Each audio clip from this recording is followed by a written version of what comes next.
ओडिशा रे आज को 1200 वर्ष तक स्टार्ट है 8th सेंचुरी सेटा ओडिशा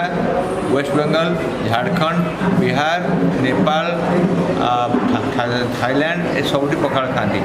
पखाड़ हूँ गोटे खरादिन पे गोटे उत्कृष्ट खाद्य कारण से भात कम हो पानी बेसी भी हो यही समय आम शरीर लुण आ पानी आवश्यकता अच्छी तेणु यदि आम शुखिला भात खाइबा ताले आम पानी बेसी पी पानी तो पखाड़ कम भात बेसी थाए ताधे आम सज पखाड़ बासी पखाड़ दही पखाड़ जीरा पखाड़ धनिया पखाड़ नाना प्रकार अच्छी तेणु आम घी पखाड़ आ पखाड़ फेस्टिवलटा हूँ आमर गोटे बड़ गर्व 2011 मसीह हो किंतु जगन्नाथ मंदिर में जगन्नाथ प्रथम आरंभ पखाड़ भोजन हुए तेणु आम जो जिनटा जगन्नाथ कल्चर बाहर से बर्तमान विश्वव्यापी गलानी आज पखाड़ दिवस आज पखाड़ दिवस उपलक्षे मुझे धन्यवाद करी ओडावासी को कहबी पखाड़ गोटे सुस्थ खाद्य जहाँ खाइले आम शरीर सुस्थ रहिम्यूनिटी स्ट्रंग रोगर आरोग्य मिल।